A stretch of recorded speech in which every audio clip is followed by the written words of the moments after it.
Orderly going around provinces promising funds and social assistance to districts in exchange for signatures needed to push to amend the Constitution.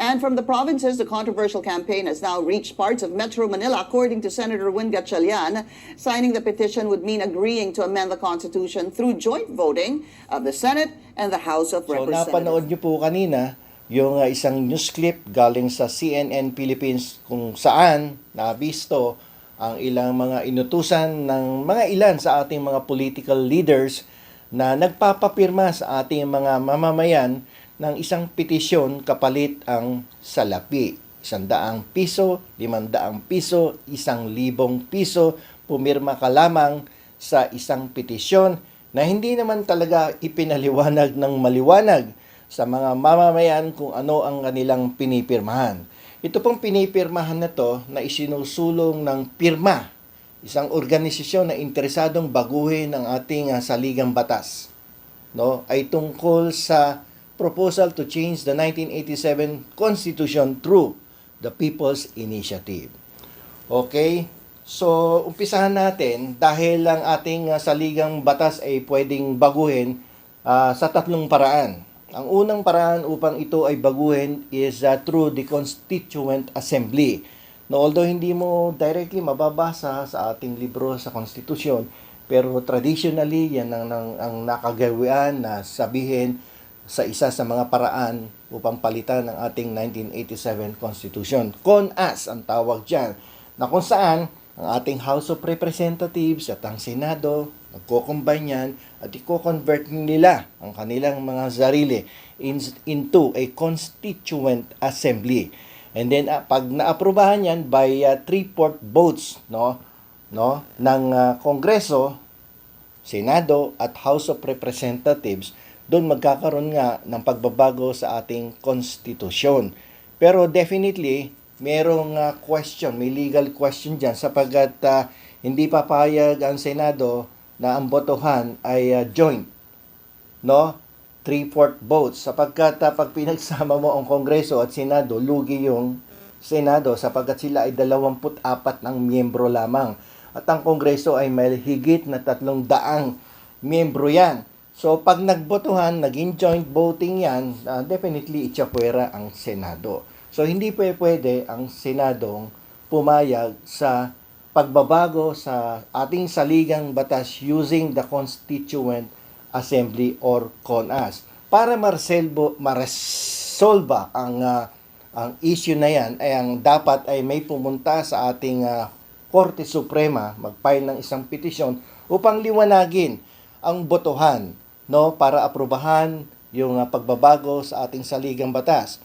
Ito bang 3/4 votes na to ay sa Kongreso lamang, voting separately, at iba yung boto ng Senado, o joint ang botohan upang kuhanin ang 3/4 votes.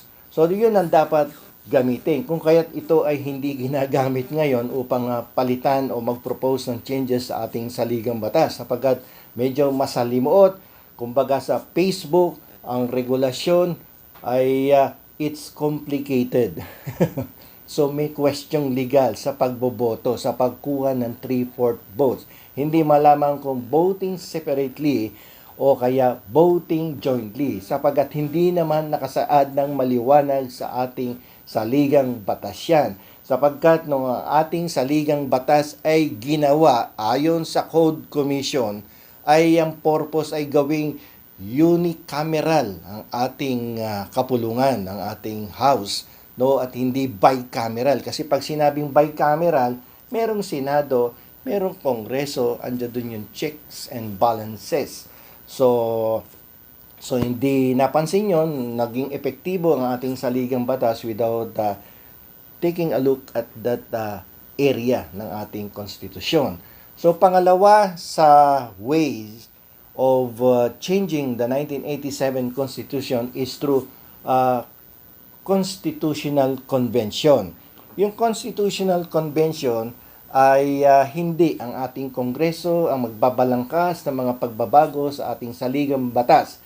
Ito ay kanilang ide-delegate, no, sa mga CONCON delegate na tinatawag. No, ganito ang nangyari noong 1935 Constitution. Ang mga CONCON delegates ay inelect, ng ating tao directly kaparehas ng 1973 Constitution.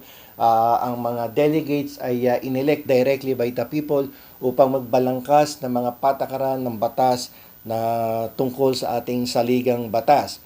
So, ang kailangan ditong boto ay 2/3 votes, no? Hindi din alam kung voting jointly or voting separately. At hindi rin lalong papayag ang ating mga senador na voting jointly to sapagkat 24 nga lang daw sila. So, para ma-resolve uli ang isyong legal na ito, kailangan may file ng petition sa Supreme Court upang liwanagin kung ano ba to, voting separately, 2/3 votes, or voting jointly.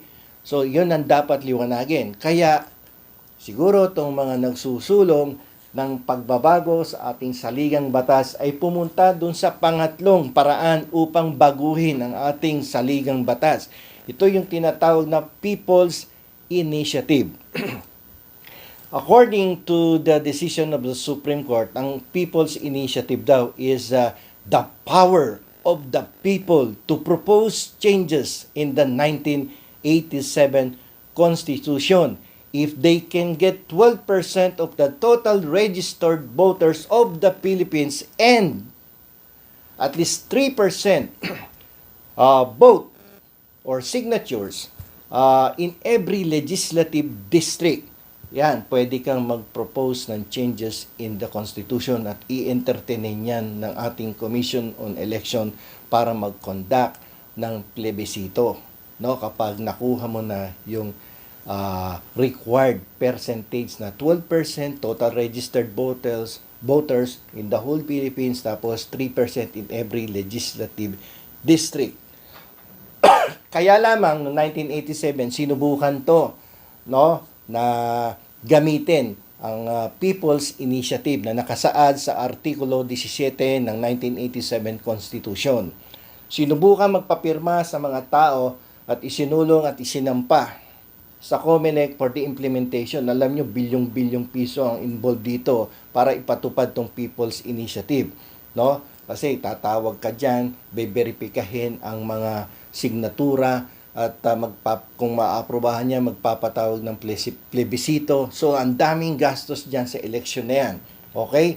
So, during the time, buhay pa ang ating mahal na senadora na si Miriam Defensor Santiago. So, napansin niya may depekto sa pagpapatupad ng People's Initiative. So, ang ginawa ng ating magiting na senadora na si Miriam Defensor Santiago ay agad-agad nagsampa ng isang petisyon sa ating Korte Suprema questioning the legality of the People's Initiative. Ang sabi ng ating senadora, walang enabling law that will support the implementation of the People's Initiative sapagkat yung batas na ginagamit ng pirma na nagsusulong sa changes in the 1987 Constitution, yung Republic Act 6375, ay hindi batas para maituring na enabling law to support the People's Initiative because that Republic Act refers only to local legislation and it does not refer to the amendment of the 1987 Constitution. So, dahil doon, no, sa petisyon na yon, ipinatigil ng ating Korte Suprema ang pagpapatupad ng People's Initiative at ang maganda rito, nag-issue ang ating Korte Suprema ng permanent injunction. So, familiar na kayo dyan sa aking mga previous episodes. Palagi nating binabanggit ng permanent injunction na nakuha ni Tito Vic and Joey sa Itbulaga regarding the copyright and the trademark. Ang permanent injunction ay pagbabawal sa isang tao na gawin ng isang bagay, no? At hindi mo magagawa yan hanggang valid at umiiral yung order na yan ng Korte Suprema. Dito nga, Korte Suprema nag-issue ng permanent injunction, no? Preventing COMELEC or the Commission on Elections to entertain any move, any petition, no, to propose changes in the 1987 Constitution through the People's Initiative. So there is a permanent injunction. Noong 2006, nagkaroon ulit ng panibagong kaso, Lambino versus Commission on Election.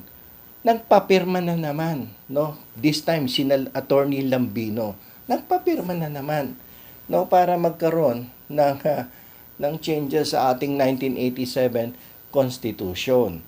Ang sinabi lang ng Supreme Court, there is no need on our part to revisit the Miriam Defensor Santiago versus Commission on Election decision.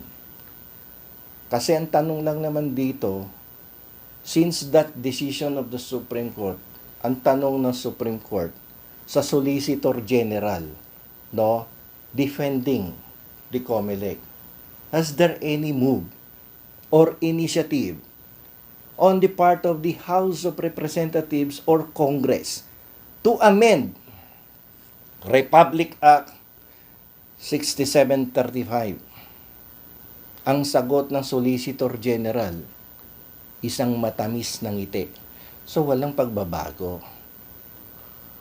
So, the decision of the Supreme Court regarding Miriam Defensor Santiago versus COMELEC and the injunction, the permanent injunction issued against COMELEC is still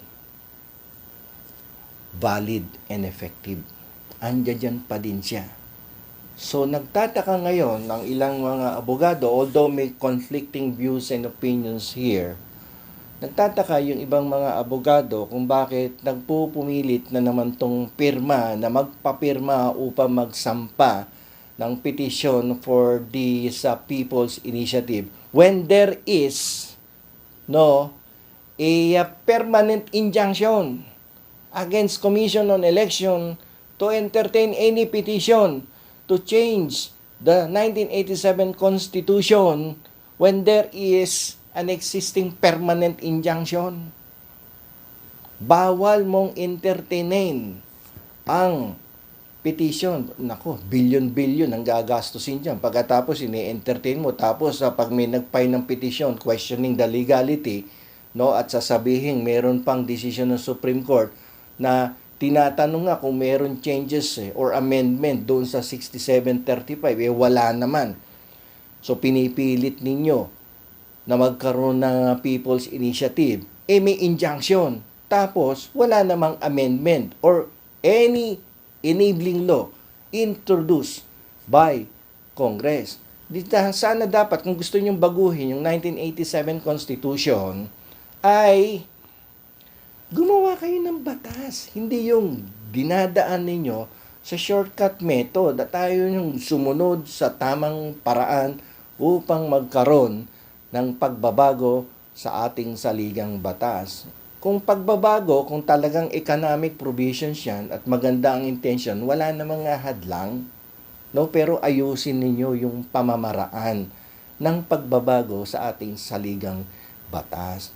Talaga namang may dapat ding baguhin sa economic provisions. Kaya lang, if you are acting in bad faith, no, para baguhin yung constitution at gusto mo lang i-extend yung term, kasi mayroon pa nga akong narinig dyan, isang mambabatas, no, pinopropose nga yung People's Initiative at sinusuportahan nila.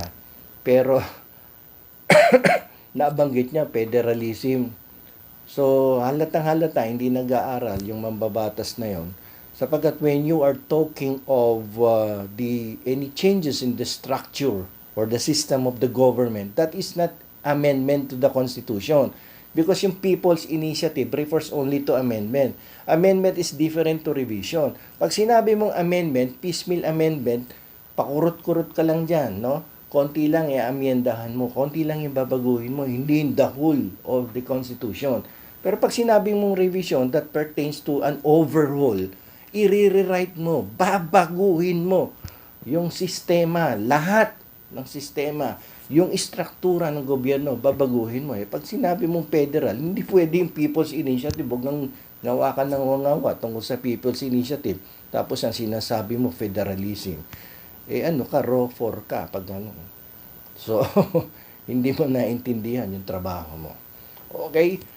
So, what the Congress should do in this case is to introduce a law that will serve as the enabling law of the People's Initiative para maayos naman, hindi naman sa kinokontra natin yan, no? Kung talaga naman makakabuti sa ating mga kababayan at sa buong bansa ang pagpapalit at pag-amend ng other provisions regarding